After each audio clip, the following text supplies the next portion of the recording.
I adore Dark Souls 2. This janky,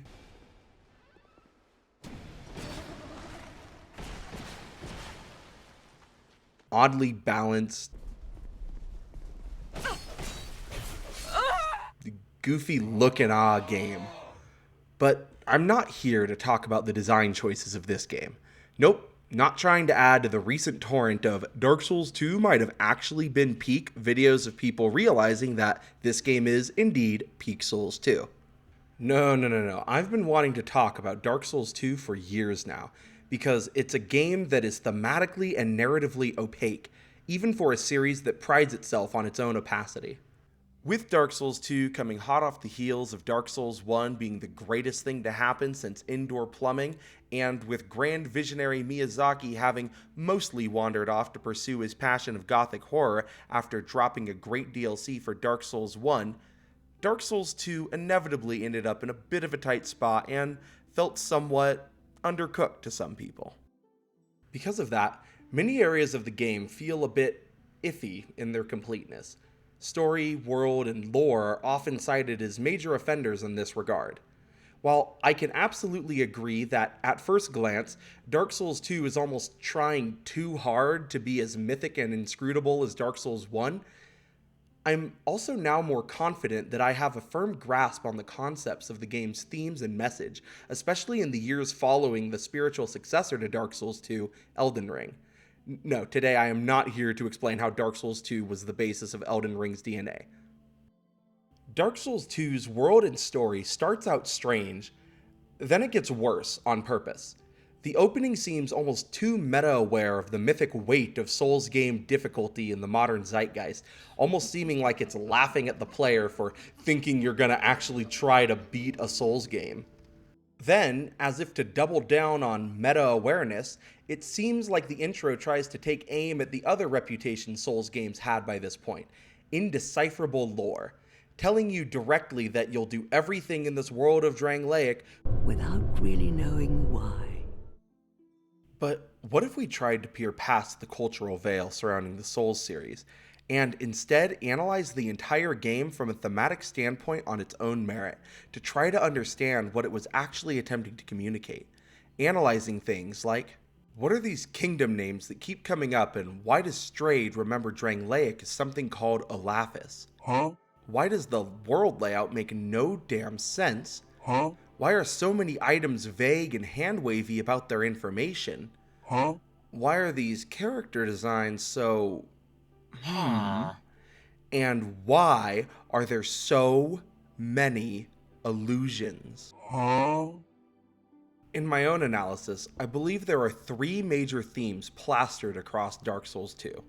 All of them are tangentially tied into the game's many other sub-themes as well as one another in a tangled web of ideas woven together into the hot mess we love called Dark Souls 2. Those overarching themes being memory, desire, and artifice. So relax, level your ADP, grab a snack, get cheated by a ridiculous hitbox, and join me as we think back to this strange little Souls game and what it was really trying to tell us.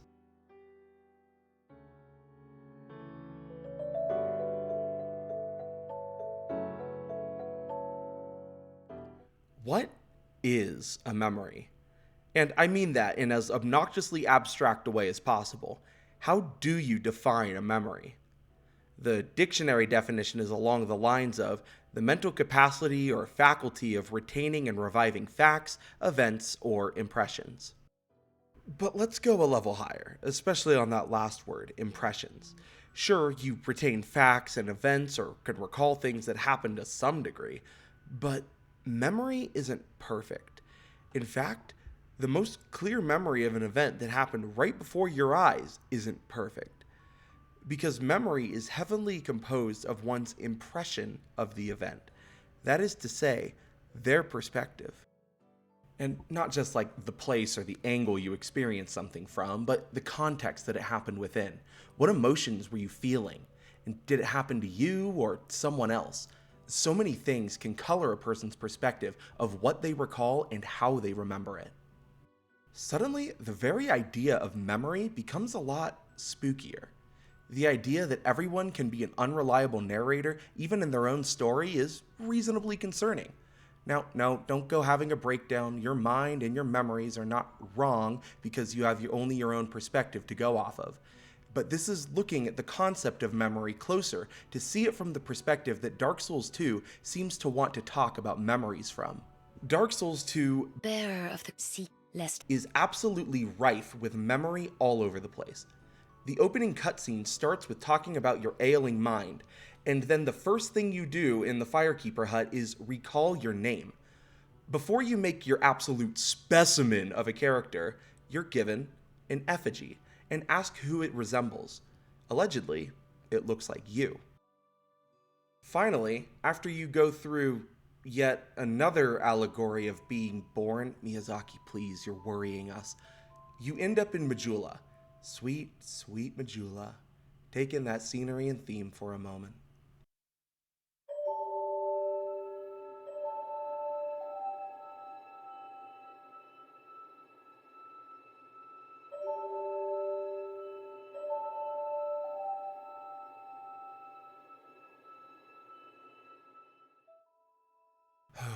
Peak Souls 2, I'm telling you guys. Right, anyways, something about Majula is just dripping with nostalgia. This is something I have no evidence for other than just look at it. There's a singular bonfire here, aptly named the Far Fire. A few scattered NPCs dot this quiet cliffside retreat. Maulin the Armorer in his humble little shop. Blacksmith Lenegrast at his anvil. Sweet Shalquoir pawing away at the furniture in a home. And, of course, Melina. The Lady in Black. The Priestess of the Ashen City. The Emerald Herald. She can often be seen looking out across the sea, staring into the crackling flames of the bonfire, adorably kicking her legs. I'm sorry, where was I again? Well, let's start with that name. Not of Majula, I can't find any real translations of what it might mean, not even in Japanese, but the Japanese translation of the Far Fire. Hate no Kagaribi, the fire at the end. Excuse me, the hell do you mean, the fire at the end? I was literally just born. While a lot of readings I've seen seem to take it at face value, the fire at the edge or end of the known world, I don't. Nothing FromSoftware touches is to be taken at face value. Now, stay with me here. What if we just changed our perspective a bit and saw it for other interpretations of end, like end of a story or the end of a life? Dark Souls 2 starts at the end. Dark Souls 2 is partially a game about reflection, and is a literal reflection of Dark Souls 1. In the first game, you started with the goal of ringing the bells of awakening, went up to get space jammed, then had a merry adventure all around the world picking up the 4 Lord Souls. Dark Souls 2 reverses that process.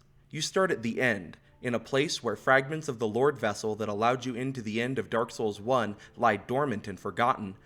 Then it sends you on said merry adventure to gather 4 souls at the beginning, then it tightens in to send you up to the heights of the castle and all the way down below, just like the bells, before finally meeting up with Vendrick, in undead, nearly hollowed, in a sort of prison, to fulfill a prophecy by taking a key away from them, instead of giving them one, to save the world. Oscar of Astora? Never heard of him. The entire world of the game is structured like delving into memories, both metaphorically at the start and literally at the end. All 4 paths are coded in memory and open to you from Majula. Hade's Tower of Flame is a pile of sinking ruins, with items outright saying that it's unknown if Hade was a kingdom or a person. Even the name Hade Knights doesn't really reveal much, because that could simply mean Knights of the Kingdom of Hade, or knights who followed a man or a king named Hade. Tucked away through a small cave, we have the Shaded Woods, blanketed in thick mist that is analogous to a foggy memory. Dead center of Majula, there is the Gutter, the place specifically called out for its memory association as a sanctuary for all things unwanted and tossed away, as someone might do to something they're trying to forget. And, of course, the Forest of Fallen Giants, the most lore-dense place in the game, all centered around the nearly forgotten war that made Drangleic what it is today. Already, with the far fire and the four paths of the Lord Souls, Dark Souls 2 has prepared us for a journey to recall and relive the events of the land and its inhabitants. Soldiers still swing away at the remains of giants from that past war. Ancient knights guard ancient ruins that no longer have anything to protect. A ship still waits for the wharf bell to toll. Statues, both made of stone as well as the petrified remains of denizens, dot Drangleic. Some still recall who they were. Some have completely forgotten. Wow. That was a bit melodramatic. Anyways, Drangleic cannot stop reminding you about memory. Outside of the environmental clues of forgetfulness, we see it play out in characters in even more depressing ways. Carillion of the Fold is a sorcerer and a teacher. It's hard to say if he forgets Rosabeth before she is petrified or after, but eventually forgets that Rosabeth was ever his student and that they traveled together. More tragically is Malin the Armorer. He starts out amicable and humble, asking politely if you would browse his wares. As you spend more souls, he'll sit more proudly and speak more confidently, until a final threshold of 15,000 souls. When you come back, he no longer remembers you, claiming to be very busy. He brags about being rich, but can't remember the name of his homeland or the reason he ventured this way to get rich in the first place. And Lucatiel, the pinnacle of tragedy of lost memory and lost sense of self in Dark Souls 2. She starts out confident and assured, though her voice is tinged with concern about the curse. As you meet her throughout the game, she becomes more upset and desperate about the thought of losing herself in this curse, her speech becoming more stammered. She even says during one of your encounters, "Loss frightens me no end. Loss of memory, loss of self. If I were told that by killing you I would be freed of this curse, then I would draw my sword without hesitation. I don't want to die. I want to exist. I would sacrifice anything at all for this. It shames me, but it is the truth." Lucatiel is the embodiment of this theme of memory. She's actually kind of an embodiment of every theme mentioned earlier, but more of that when we get to it. As we watch Lucatiel and these other characters fade throughout the game, we see the curse take its heaviest toll on those who are debased and disconnected from their foundation of truth and understanding of themselves and the world. A teacher with no student, a humble merchant who loses his memory of home and his humility, and a proud bladeswoman with nothing to fight for.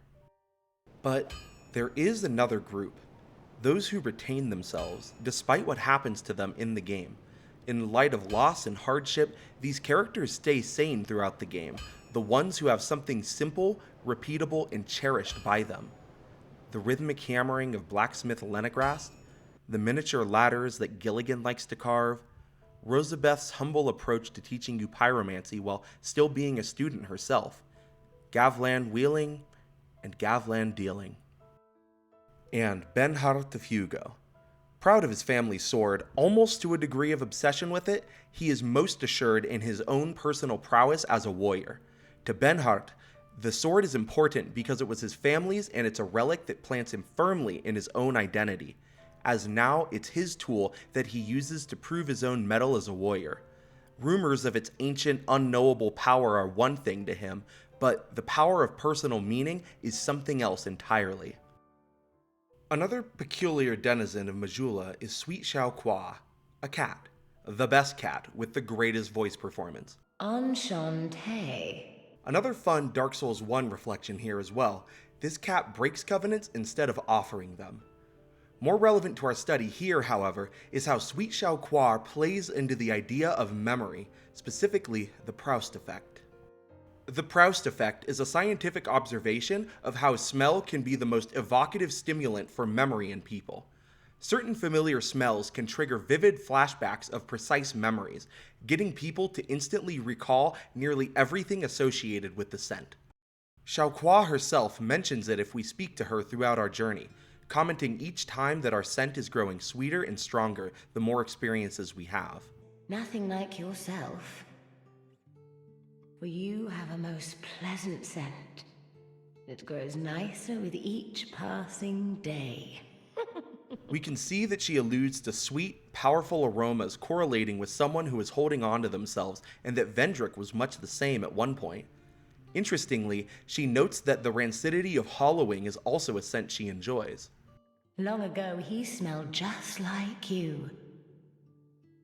Not so much anymore, though.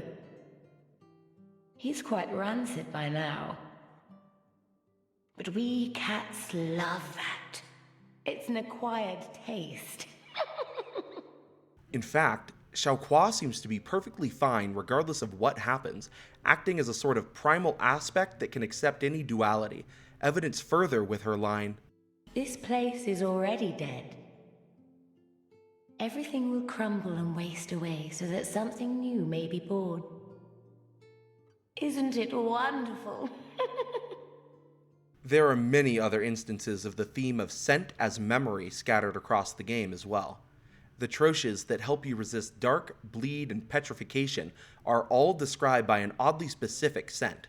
Petrification specifically is something of a sub-theme on its own, replacing the instant death of Curse from previous titles and the wonderful status spread by our friendly neighborhood basilisks, because as far as Dark Souls 2 is concerned, being cursed isn't the worst fate. Being forgotten is. Petrification, ruins, and statues all play into this memory motif of Drangleic. While statues and monuments are built to enshrine the memory of something, there's very few, if any, statues that we really know what they're for, save for the ones that we recognize on a meta level like the Sunlight Altar. Petrified beings that we encounter are often forgotten in some capacity. Some of the named ones, like Rosabeth of Milphia or Strayed of Olafis, have direct ties to this forgotten motif. Rosabeth was forgotten about by Carillion of the Fold. Strayed was forgotten about by the entire world, really. In the metaphorical structure of Dark Souls 2, to petrify is to be forgotten by the world, but not always by yourself. The difference between those who persist through being time lost and those who unpetrify as yet another nameless hollow are the ones who seem to remember something of themselves. And to tie back into that theme of scent, how do we unpetrify these statues? Using a fragrant branch of Yore on the petrified will release them from, well, what I imagine would cause a real ache in the neck, allowing you to access whatever it was they're blocking, as well as offering them another chance to continue pursuing what gives them a sense of purpose and self, a chance to be remembered. To the effect of life and remembering yourself, the game even has a mechanical system in place for the player to experience losing themselves as well. What fun! The hollowing system reduces your maximum HP by 5% for every time you die. Each consecutive death makes achieving the goal you're trying to complete that little bit harder. But it also cleverly makes the process of hollowing something even more meta. If hollowing is forgetting yourself and being reduced to a mindless entity only trying to do what it knows without growing or adapting, well, the insistence to repeatedly bash yourself into whatever wall is causing you difficulty would be a great analogy. If you play into it, then it causes you to sink into a cycle of meaningless repetition, obsession even, enough to make you question as a player why you should have such a single-minded desire to see this obstacle fall. Even more detrimental than less health is your character looking ew. At later stages of hollowing, you'll even lose your hair, which is likely the most defining feature of your character, literally forgetting yourself. This might be a reach, but when I get afflicted with the green, one of the first instincts I know I have is to cover up my character's now less than beautiful face with a helmet, turning me into yet another faceless hollow. This hollowing process is reversed, however, by the use of human effigies. The somewhat rare resource of effigies do the same thing that they did at the start of the game. They remind you of yourself, who you are, what makes you unique, why you're even doing this. You get back your missing hollow health, you get back your luscious locks of hair, you get back your soul. However, because of the rarity of this resource, you're gonna want to preserve it, play more cautiously, pick smarter fights, because dying now means you're losing an uncommon resource and that beautiful face you spent all that time in the character creator for. Oh, and I guess some max health if it's really that important to you. There's so much memory theming to talk about, so I'm going to skim a few of these. Tons of item descriptions mention gods, kingdoms, and people you've never heard of who aren't relevant and who you'll never hear about again. Instead of remembering through the 4 Lord Souls to access the Shrine of Winter, you can simply gain enough soul memory to get access to Drangleic Castle. When enemies die 12 times, they'll no longer respawn, possibly alluding to them going hollow or just being erased from memory entirely. And at some point of the game, when someone remembers their name, they remember everything about what they are. Nearing the end of the game, you'll get an Ashen Mist Heart from an ancient dragon, go waltzing around the memories of giants and dragons to see things from kinda their perspective, until you are eventually face to face with the giant lord in the memory of Jay. Hey, this guy's looking kinda familiar. Wait a minute. That's the first boss of the game, the last giant. But you already killed him in an arena that looked sorta like a prison. And you are in a memory right now. And he did seem pretty miffed at you, specifically so that he ripped off an arm to have some semblance of a weapon to bludgeon you to death with. Are we the baddies? You were the one who defeated the Giant Lord, left him to be imprisoned for countless centuries, then came strolling back into his cell looking hale and hearty just to re-traumatize him. Nice. We'll classify his response to seeing you as a reasonable crash out. With all of this memory evidence we've collected, what's the point? Cool, the game is thematically about memories or something, but what does that tell us about the larger narrative? I have a theory that's probably been suggested before, but possibly not. Think back to the start of this section when I asked you, how reliable is a memory, really, even on the best of days? Well, I believe that might point us in the direction of a uniquely interesting read of Dark Souls 2. H Bomber Guy made a video some years back in defense of Dark Souls 2. And while I credit it for being the video that got me to sit down and seriously play Dark Souls 2, I was but a wee lad in the infancy of me souls playing, I disagree with a good portion of it now. Still, it was the video that introduced me to the Dark Souls 2, so credit where it's due. In his video, Harris waxes passionately about how he likes this weird and strange and nonsensical world of Dark Souls 2, but never really offers an explanation for why the world might be like this aside from time is folding in on itself. While a lot of his explanation about the story skirts some of my ideas here, he doesn't really make any definitive statements about it. So I'm here to remedy that.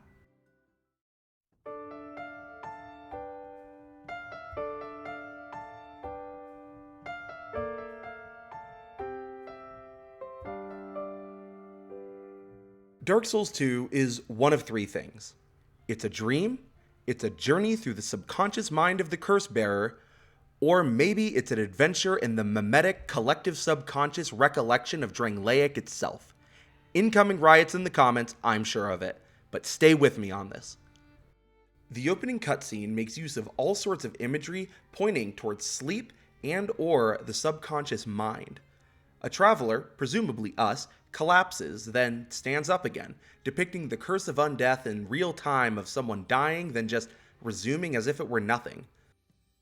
As we boat up to the ruins, we see those ruins reflected in the water as they are. But as the bright bugs disperse, the camera starts messing with our perception. It starts a shot deliberately under the water, then pans up to show the swarming bright bugs by the old arch. Way more importantly though, if you look closely, you can see the grandeur of the kingdom's past reflected here in the water, with the gate, the one we're allegedly going to stand before, opening, and releasing a torrent of wailing spirits out from both the gate and the waters, before our traveler pushes past to witness a swirling, abyssal pool of void awaiting them. Like any sensible gentleman or lady, they take the plunge. They won't die. Whew. The amount of things I'm not talking about is almost as overwhelming as the things I am mentioning. You still there? Stretch break. All good? Okay, don't worry, it's going to get far, far stranger from here. If you've seen something that I haven't mentioned, by the way, I promise I'm like 90% sure I've already noticed it and just sectioned it away for another video. This little expedition is pretty heavily coded towards falling into memory. Whether that is metaphorical memory or just a dream could be debated, but both possibilities still play on the same conceptual framework of recollection and reflection of events and ideas from a flawed perspective. Putting this as a clue to this dream theory of Darkception Souls 2. Following this, the game starts in a liminal space, things betwixt. Dreams and sleep have a heavy association with this idea of liminality. Sleep is like death, but not actually. Dreams are like living an experience, but not really. And not only do you start here, you wake up here. In a gazebo you could have had no way of reaching after just falling into a dark whirlpool at the edge of a ruined, not ruined kingdom of Drangleic. And why are you in a tree? Another clue to this dream subconscious theory. After leaving this tree and Miyazaki's favorite piece of symbolism, things will make a bit more sense briefly in the serenity of Majula. Ooh, let's argue in the comments about if Majula is lit by a sun that never sets or one that never finishes rising. All your conceptions about rising in the east, setting in the west will just fall apart here because we have no real way of knowing the physics or astronomy of this planet. Enjoy! Anyways, if that liminal sun rise set isn't already messing with you, surely meeting a talking French cat will. A lot of symbolism here, so quickly let's speedrun all the imagery I could come up with of Shalquoir.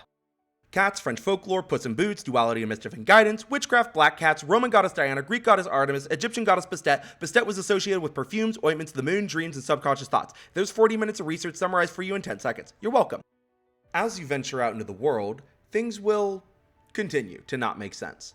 Doors open up to pits or walls of bones, the classic earthen peak elevator to Iron Keep, Hade's Tower of Flame seemingly on top of an open sea, leading to No Man's Wharf that looks like a village in a cave. The elevator up to Dragon Eyrie is a real doozy as well, because there's no way you could just hide all these massive pillars that extend above Drangleic Castle with Drangleic Castle. In a functional, physical reality, yeah, this is absolute nonsense.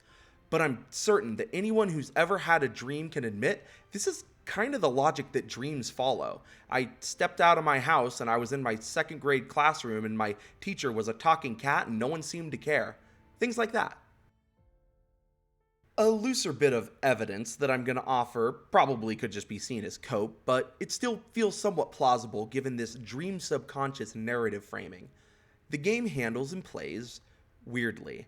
The 8-directional movement, the enemy attacks looking jilted and unnaturally slow or fast, the infuriatingly sluggish Estus drinking, followed by the slow recovery of health, all of it feels utterly hypnagogic, especially the Estus drinking. It feels akin to those dreams where you know you need to run and you're trying to run, but you just keep taking big, slow steps instead of actually moving. It's like the same idea. I'm not about to defend these hitboxes though. In no dream have I ever been 5 feet away from a sword and been impaled by it. To another point, the absolute melodrama that this game uses. The jump has a floatiness to it, matched with that dramatic, almost cartoonish, makes every small hop feel like a grand heroic leap. And another big, over-the-top action is how parries and ripostes land. In previous games, you parried, the attacker's blade was pushed aside with a moment of surprise for them, allowing you a riposte opening. Dark Souls 2, dramatic-ass game, plays this deep, followed by the enemy stumbling backwards ridiculously, sitting on the ground and politely waiting for you to come over and drive a sword, halberd, mace, or other weapon of choice into their exposed torso. This isn't how fights go. If you get knocked off balance, you generally don't say, "Oh, sport and play, old chum. You've right bested me in combat, and I will concede to you the spoils of victory. Just go on ahead and drive that blade right through me, and we'll be on our merry way." Oh, great heavens! No, you scramble to get away, you swing back desperately, you try everything to not let the crazy armed man or woman drive a weapon into you. Obviously, this is hard to replicate in a game with an animation budget, but this feels like, again, dream logic. Oftentimes, dreams will just play out in your favor, endowing you with hyper-competence, and any enemies in the dream will have a lack thereof. Once more, this could just be reaching, but through this lens of a dream subconscious narrative, it does make a bit more sense. All of these weird little gameplay quirks make the game feel, in a word, surreal. I'd even go as far as suggesting the notorious Dark Souls 2 special of getting absolutely ganked to oblivion by enemies that feel unfairly positioned also kinda contributes to this. Not saying it's good design-wise, but it does lend to the unnatural, unreal atmosphere of the game as a dream or subconscious memory, with things that weren't visible or not noticed from your perspective showing up in ways to haunt you. Speaking of haunting, it's notable how Dark Souls 2 leans into the inclusion of some mild, depending on your level of arachnophobia, horror elements. Enemies will jump scare you. Things that look normal will take on an unsettling aura as you learn more and more not to trust your lying eyes. Mimics are just harder to spot at a glance. More enemies lean into the outright grotesque and body horror-ish. While this could also just be written off as the fumes from Bloodborne's absolute heat getting into the Dark Souls 2 development office, I think the real pin to this nightmare idea, and the subconscious theory as a whole, is one of the most common themes of nightmares and other surreal experiences: being pursued.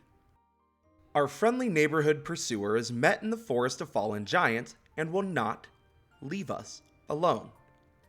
While it's debatable why he seeks bearers of the curse, my best guess, based on his appearance, places we meet, and array of weapons, is that he wants desperately to regain his own humanity by taking it from you and any other curse bearers who are fresh on their journey, weak, and unable to prevent themselves from getting the good suck from their soul.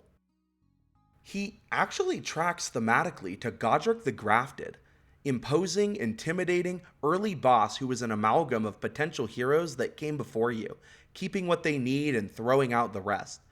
Yet, also like Godrick, the pursuer never learns that no matter how much strength you borrow, true power is only derived from mastery. As you start to remember your prior encounters with him, you will adapt quickly to the old circle strafe classic, and his desperate attempts to hunt you down and steal what he desires become more and more pitiable. He only remembers what he wants, never really learning how to achieve his longing better by improving his combat to take it from you easier, or by realizing that no amount of stolen power will be enough to stop the curse. But within that desperate, obsessive pursuit of you by the Ultra Greatsword Dispenser, we see the next theme become a lot clearer.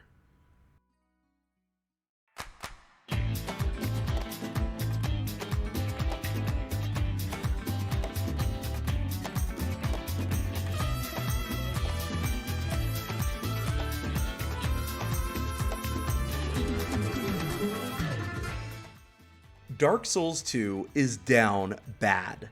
Down egregious even. Down diabolical, dare I say. If Dark Souls 2 is a dream, then it is a wet one. Emerging from these foundational premises of memory and dreams, we can more effectively analyze this layer of desire that really paints the walls of this game. Thematically, of course. This game is absolutely coated in a glaze of desire and other lascivious imagery throughout. Genuinely not even kidding. For a game with ugly zombies and a dying world, Dark Souls 2 plays into the thematic tension between two similar yet different entities wanting to achieve different goals as they seek release and resolution. It takes two to tango. I'm not going to be holding back on the allegory and innuendo here. We're diving into the weeds of a fictional narrative, and all the best artistic work has to be, to some degree, Desire in itself is a loaded word towards lewdness, but certainly isn't exclusive to residents of Pound Town. Rather, desire is a fundamental, primal, basic state that will almost inevitably occur when any two entities with some conflicting aspects exist in proximity. Water will extinguish flame, but if it lingers nearby for too long without putting the flame out, the fire will evaporate it into steam. Or, for one of my favorite examples, archery. An arrow is nocked and the bow is drawn. The tension between the arrow and the string, the archer and the target. The arrow wants to be released to find purchase elsewhere, preferably in that target, but that string holds it back, demanding it wait till the archer deems it time. Longing, yearning, seeking, wanting, needing, and dualistic tension begging for resolution of some kind is everywhere in this game. The twin belfries, Sol and Luna, have mentions in-game that they were once made by the prince and princess of now forgotten kingdoms, Alkin and Ven. Belfry Sol is even home to a curious pyromancy, immolation, the description of which reads, "If a person is truly desirous of something, perhaps being set on fire does not seem so bad." Wow, bro. Chill. This association with desire and burning is one that exists in modern terminology. Burning with passion, burning with jealousy, burning with desire. When we want something enough, it will burn away at us. And surely being set on fire isn't a commonly recurring trend in this series, right? The Bellkeeper's ring clarifies, the twin bells symbolize the love between two lovers who could never be united. The Bellkeepers are their eternal guardians, for that is their love, that is their curse. In fact, we can see that bells are yet another thematic sensory fixture of the game and its world, sound.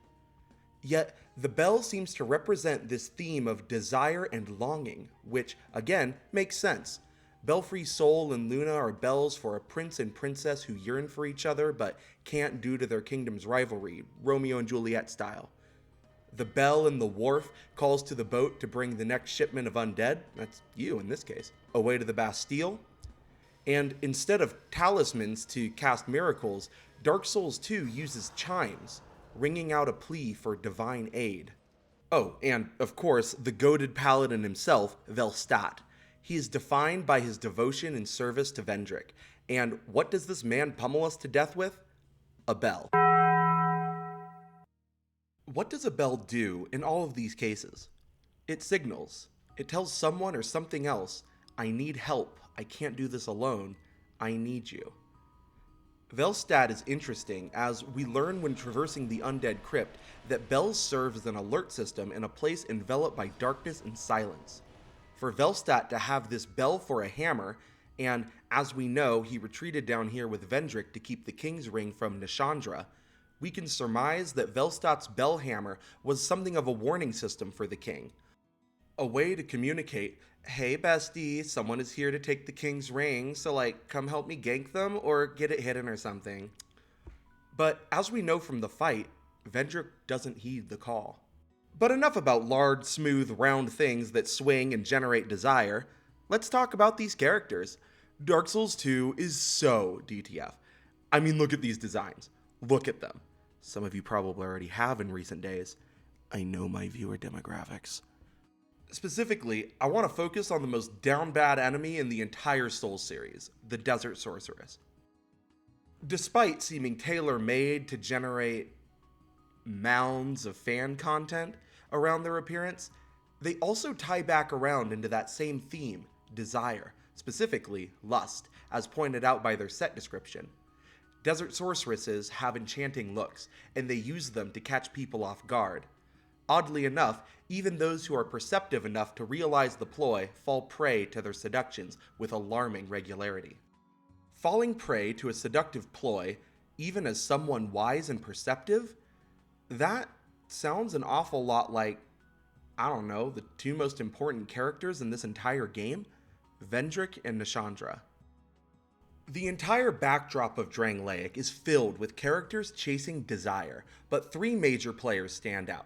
Nashandra desiring power, Aldia desiring knowledge of the essence of a soul, and Vendrick desiring to make his wife happy and to help his brother rid the land of the curse. Two of these characters turn their desire into something else, obsession, becoming utterly monstrous as a result.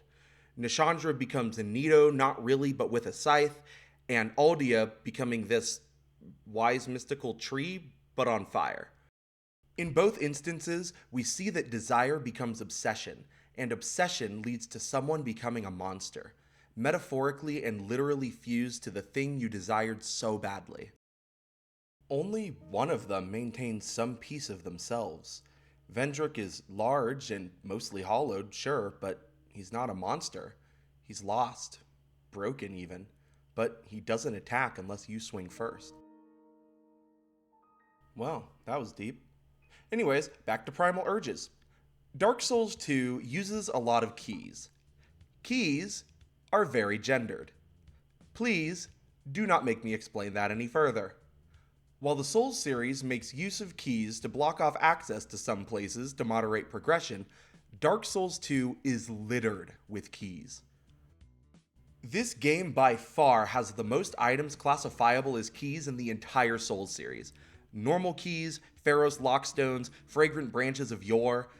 There's a real emphasis taken on opening up and unlocking things throughout Drangleic, which also ties around into the theme of memory again, as this could be seen as a form of unlocking parts of the subconscious mind.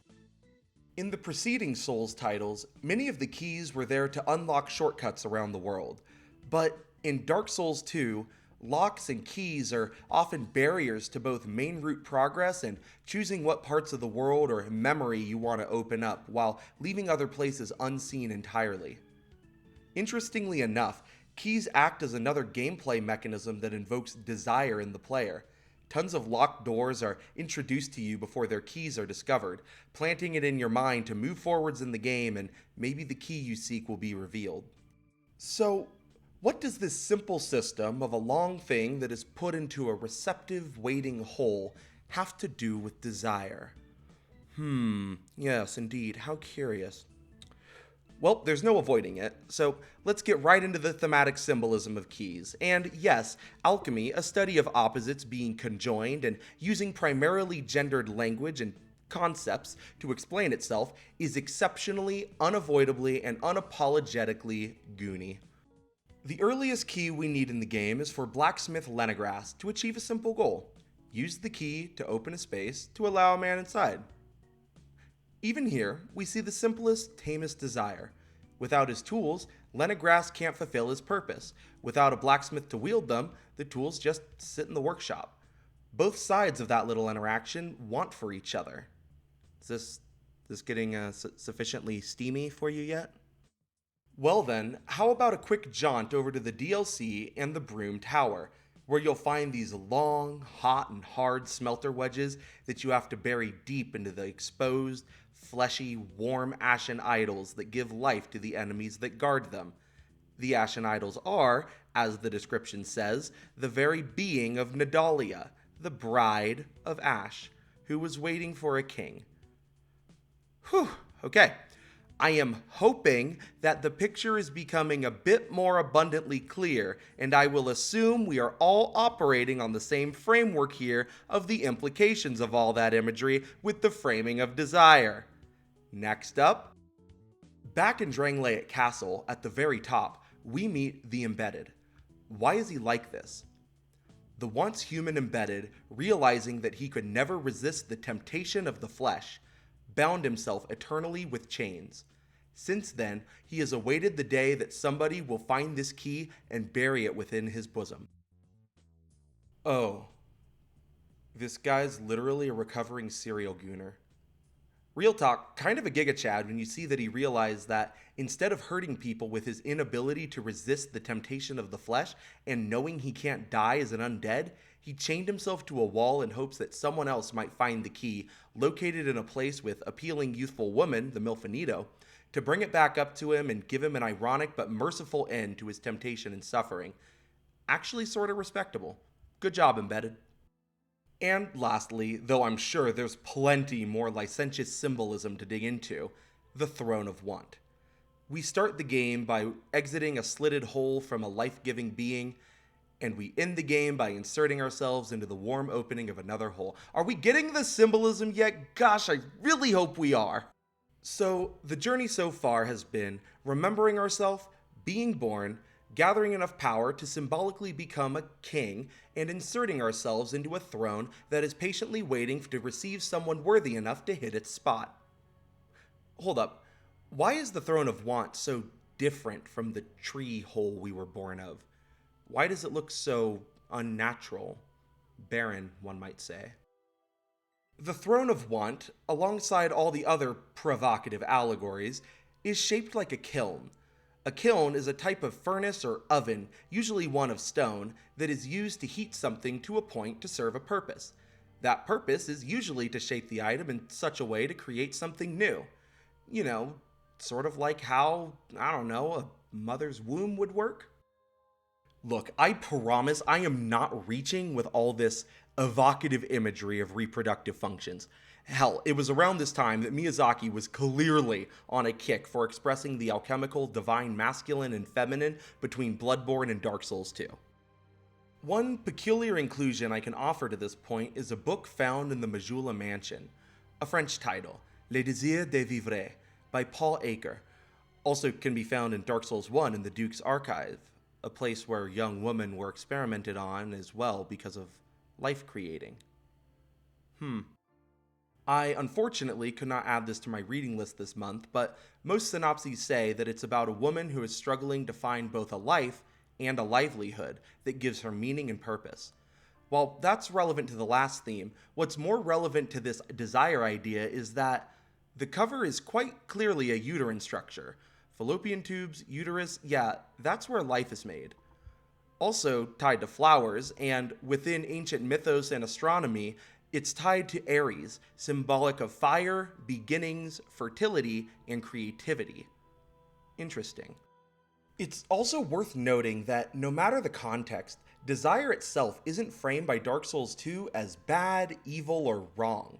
It's an inevitability. When any two entities with agency exist, that desire in some form will arise.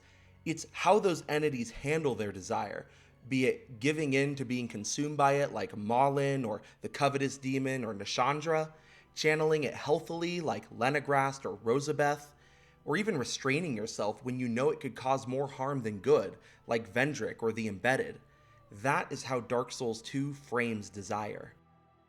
All this metaphor, life, livelihood, creativity, kilns, wombs, longing, placing things into other things to make something happen, teases us perfectly into our thematic climax of this exploration. Because when desire isn't satiated for long enough, it's not uncommon for beings to turn to artifice.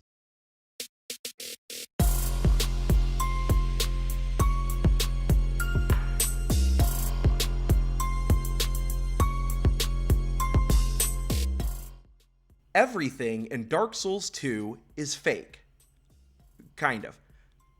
Like the motifs of memory and desire, Drangleic is also filled with artifice, fakes, phonies, illusions, lies, falsehoods, half-truths, creations, and constructs. The original premise of this video was birthed, from, well, an even more outlandish idea that we'll cover soon that's relevant, I promise.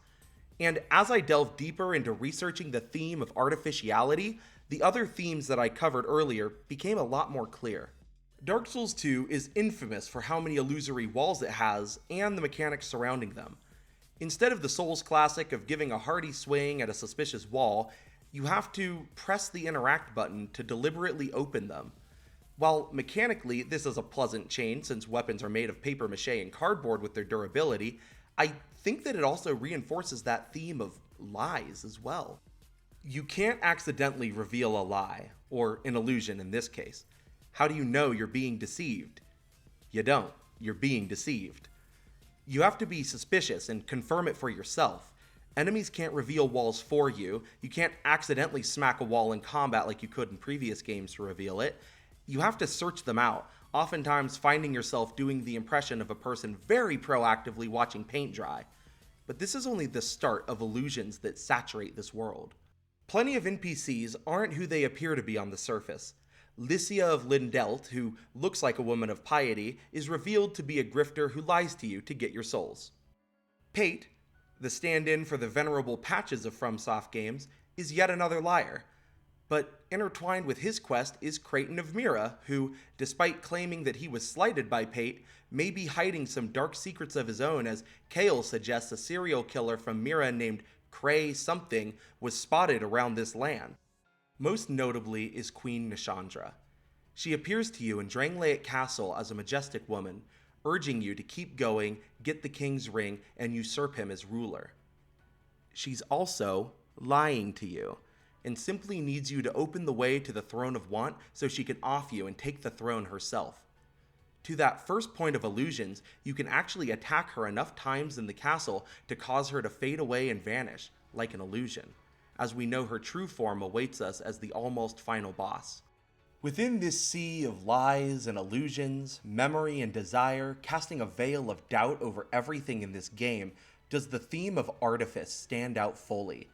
Even from the very beginning, we have it subtly placed in our mind that our very humanity is just an effigy, a carving, a woven construct of twigs, only claimed to represent us by an old lady of questionable repute. The theme of forgery and artifice continues to haunt us throughout the game. Quite notably, in later areas, we get more enemies, items, and fixtures of the environment that allude to an artificiality about them. Primal knights, ruined sentinels, flexile sentries, even the old Iron King was said to have made iron constructs, including the smelter demon in his kingdom. One of the most important, though subtle, pieces of Drangleic's environment is the golem. Chancellor Welliger in Drangleic Castle tells us of how it was built mostly by the golems. But what actually is a golem? The golem is a being from real-world folklore, the most notable stemming from a 16th century Jewish legend known as the Golem of Prague. In every adaptation, it's always a being that, usually, is humanoid in some way, brought to life by means of mysticism or science, and, rather interestingly, a shem, that is, a scroll with a name on it, is placed somewhere on its head or in its mouth. The legend goes that while the golem was controlled and taken care of responsibly, it served as a valuable asset and ally. Once the golem was forgotten about in some way, it went haywire, losing all sense of identity and purpose, and, as one could guess, repeating the same task over and over again causes a being that is emulating any sense of living consciousness to lose its mind. You are likely more familiar with the various historical retellings of this myth, or maybe a few modern ones. The Sorcerer's Apprentice and Mary Shelley's Frankenstein, to name a few. Every one of these stories dwell in the same thematic and conceptual realm, human artifice leading to unknown consequences, as people can't impart purpose or meaning onto their creations beyond why they themselves created it, leading to any artificial consciousness to, eventually, lose itself as it searches desperately for a reason to continue. This maps well to a lot of bosses, and a lot of enemies in fact. So many of the enemies in this game are faceless, nameless beings desperately repeating the only actions they know how to, like some kind of machine. With this reading, it would also potentially explain some of the stranger, more unnatural movements exhibited by the enemies. Their weird running, strange swings, weird slowness or stiffness, acting as if they themselves are a conscious living being that's trapped in a body that can only mechanically do a few specific actions, like a robot. I mentioned at the start of this section that this video was born out of a very strange connection that I drew some months ago. But the more I played Dark Souls 2, learned about the lore, and maybe squinted my eyes a bit, I started to see a very, very, very strange thematic and story parallel that, you know what? Let's follow the same logic that got me here together, because there is one modern Frankenstein myth that I don't think anyone would ever connect to Dark Souls 2. Okay? Stay with me. This is a game that was released in the year 2014. It is part of what is now a series that is beloved by fans worldwide and is especially known by the community and those outside of the fandom for its often weird, strange, inscrutable lore that sprouts theories for years after each new title releases. In this game's story, it centers around the actions of two men who are like brothers, or are brothers, both brilliant in their own right, who work closely together to perfect the craft that they pursue. While they seek largely the same goals, they eventually diverge, with one of the men trying to stay ethical and true to their original vision, ensuring that their work doesn't destroy others around them or themselves. The other, becomes increasingly more mad until eventually they transform into a monster in every sense, murdering, experimenting, causing irreparable damage to the world around them as they try giving the gift of giving life. They make breakthroughs not just in science, but in metaphysics, gaining increasing mastery over how to manipulate souls and bind them to some mineral substance like metal or clay to serve their will. However, their actions eventually lead them to a literal or metaphorical dead end, where they end up trapped in a state of horrid eternal agony within a prison that they themselves seem to have created, hoping that someone will finish their work or free them in some way.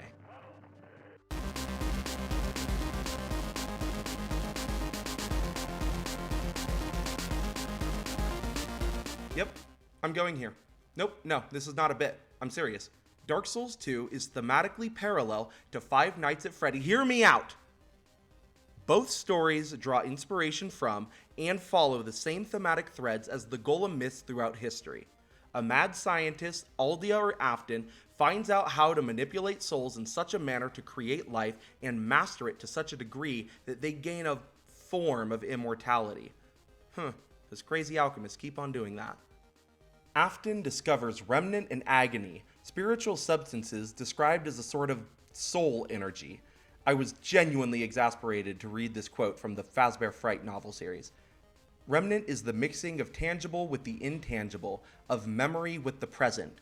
The people and things that are lost, it makes them almost real again. That's just Dark Souls 2. Mixing intangible souls with tangible things like golems, the remains of giants, or automated beings to give them life, restoring some vague semblance of a conscious memory to them. Meanwhile, Aldia was seeking to create an ancient dragon to learn their secrets of immortality, and did some pretty screwy things as well. Capturing creatures and undead, experimenting on them, and leaving behind everything from unincorporated souls to outright abominations. The forlorn enemies are, as stated by their set, born of Aldia's obsession with the first sin. The forlorn lost both their corporeal form and a world to call their own. Now they drift into other worlds, ever in search of a home. But without self, one has neither beginning nor end, and so the forlorn have only to wander. We do find that Aldia sorta succeeded. He created a few dragons, such as the guardian dragon that guards the path to Dragon Eyrie, as well as the ancient dragon that gives you the Ashen Mist Heart. Interestingly, one of his experiments has been staring us in the face since we first strolled into Majula, the Emerald Herald.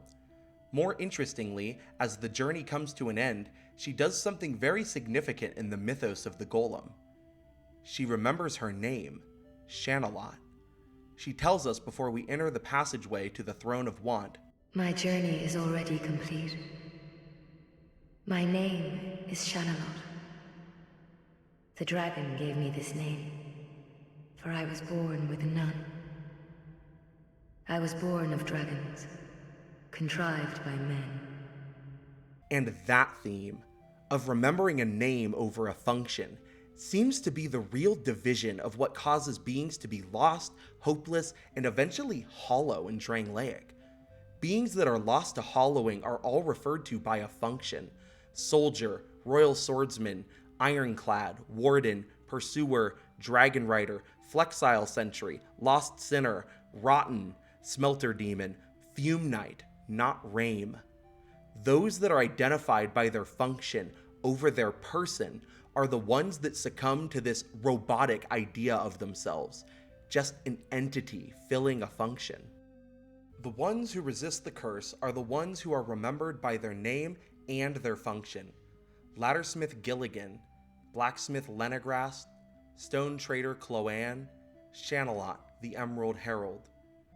This is, I believe, why we watch Lucatiel of Mirrah hollow slowly throughout the game. She knows her name, knows her homeland, and she knows her skill with a sword. But because she develops her entire identity around her combat prowess in service of her lord, she withers away. She says she only has her sword and her loyalty, neither of which is truly committed to herself, just someone filling the role of sword. A bit of a side note, but the more I read into her, the more I realize how well she mirrors Melania, Blade of Miquella, a skilled bladeswoman thoroughly devoted to her brother who she saw as better in some regard, retaining her skill but losing herself in search or service of him while never seeing him again. So what does all that golem imagery and this entire side tangent about how strangely connected these two drastically different games are tell us? Well, we are left with another warning about Artifice and what happens when it's the only thing fulfilling someone's desire. For both Afton and Aldia, their work, creations, and obsession consumed them, corrupted their physical and spiritual form, leaving both of them fused to some horrid entity that causes them to exist in a state unrecognizable to their human selves. But most of all, left them with a curse, exactly the thing they sought so desperately. They gained some form of corporeal immortality and lost most of their humanity and self in the process. Assuming everyone's still here after that quick trip to the pizzeria, there's still just so many pieces to this theme of Artifice in this game. How about we take a look at some of the items in Dark Souls 2? Tons of item descriptions are keen to inform us of their status as an imitation, replica, or of the quality of their craftsmanship. From armor sets to rings, even some weapons, time and time again, the theme of who made this or is it authentic comes up. One of the most notable examples to this effect is Benhart of Hugo and his beloved Blue Moon Greatsword. If we follow Benhart's quest, or kill him, you monster, we can eventually obtain his Greatsword, but we'll learn that it's a forgery if we show it to Malin. However, while we never get the ability to be able to report the replica nature of the sword to him if Malin confirms it, I suspect he wouldn't care. Because additionally, if we look at his armor set, it says he found it when wandering in a far-off land, and that he loves it, and that it smells of his odor. First off, another scent motif, showing that the meaning that Benhart places in his armor set is what gives it its value to him.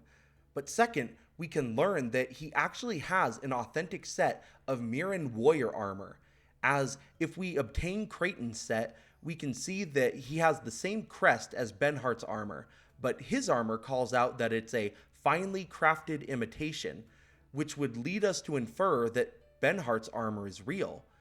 Yet, just like he doesn't care about his sword being a fake, Benhart equally doesn't care about his armor being the real thing. He cares about the meaning he's invested into it, the times it saved his life or kept him warm on a cold mountain. The meaning he finds in his gear is not because it is or isn't legendary, whether it's real or fake. It's because he found meaning in the experiences and memories he created with it. This theme of artificiality is connected right back around through and across the other two themes, memory and desire. Things are often remembered and forgotten. When we forget things, it leaves holes, gaps, incompleteness in our mind, and sometimes in our sense of self. To fill those gaps, we yearn and seek for something, anything, to fill that void. And of course, when fruitless lusting avails us nothing to stop the ache of desire, we'll turn to something fake. We build, we create, we fantasize, or envision any sort of reprieve from the ache of longing for something that we feel like we've lost. Leaning back a bit to borrow some of the evocative wording of the desire section, we hollowly pleasure ourselves by trying to imagine what it would be like to have the thing that makes us feel complete in that moment that we no longer have or could never have to begin with. In the words of C.S. Lewis, we retreat to a harem of imaginary brides. When we fall back on artifice, retreat into ourselves to obsessively fantasize about or even create things that only please us, we miss out on the true joy, fulfillment, and most of all, the meaning that comes with being vulnerable by sharing and engaging our true self with others and the world around us.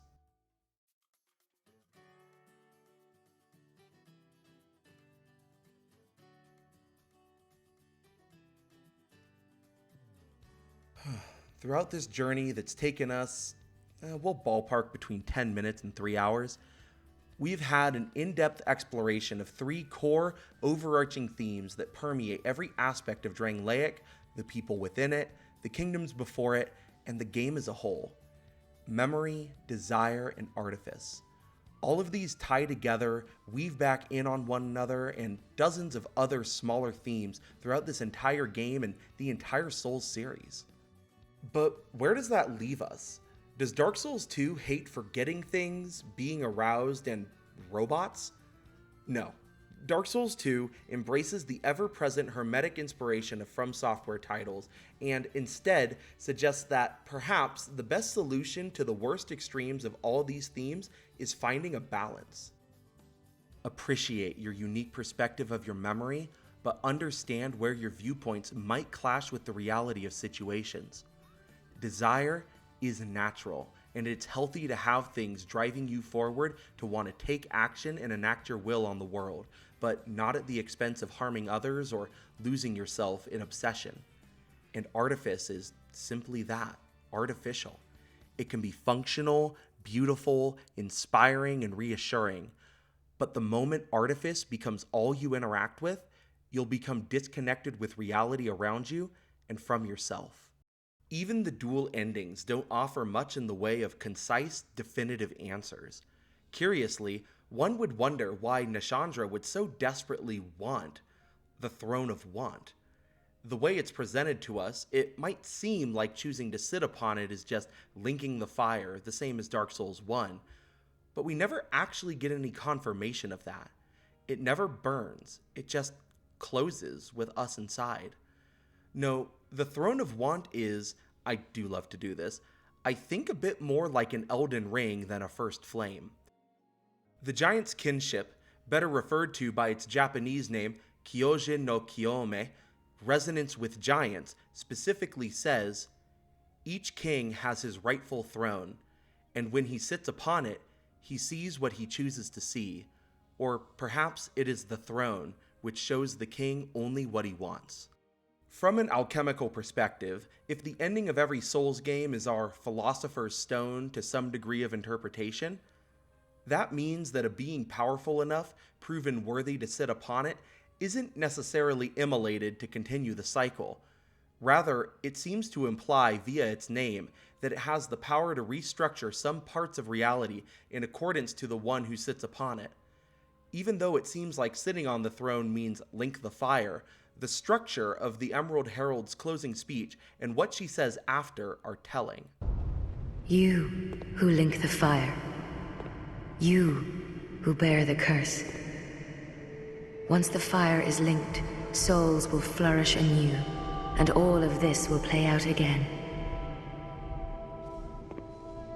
It is your choice to embrace or renounce this.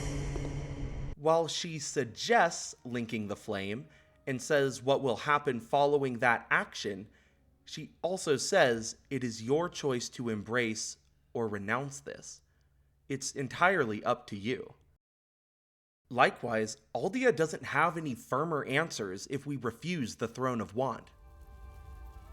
There is no path.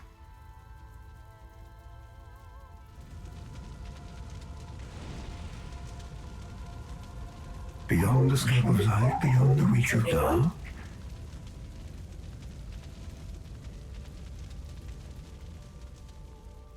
What could possibly await us?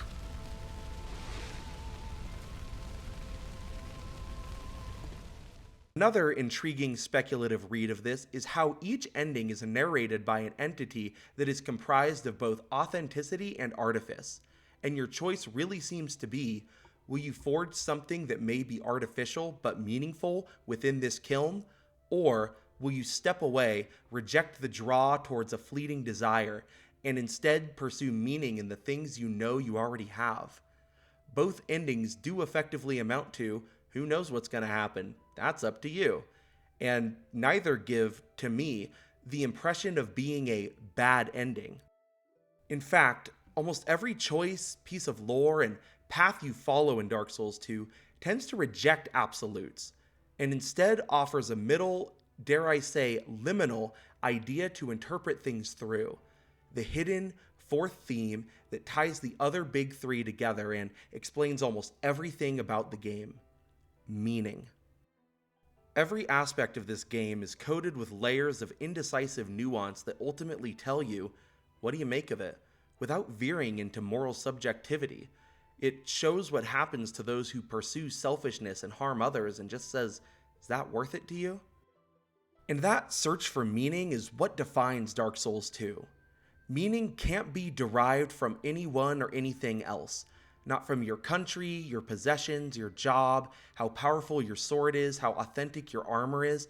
All of those things can wither away and be lost to memory someday. Rather, Dark Souls 2 asks you to find meaning in everything you're doing.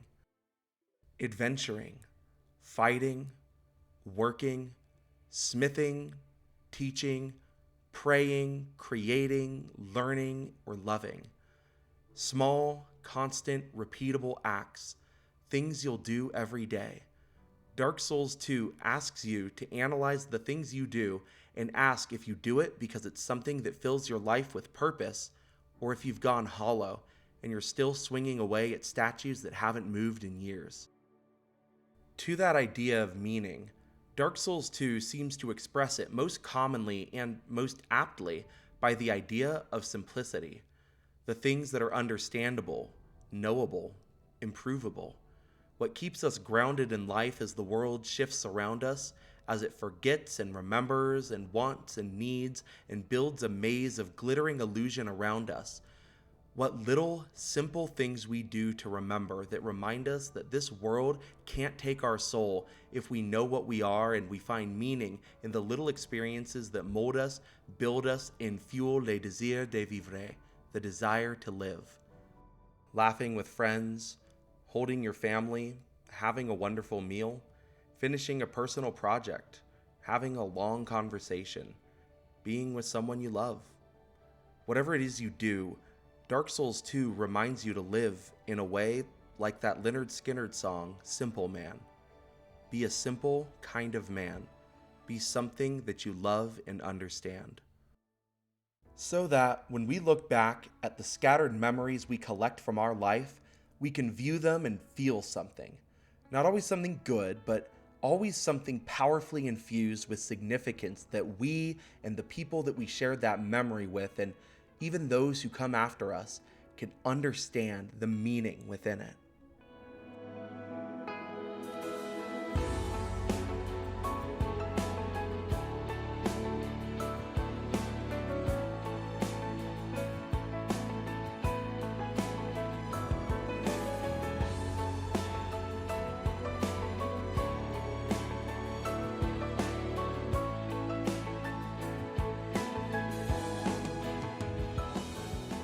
Hello everyone, and welcome, and thank you for making it to the end of the video.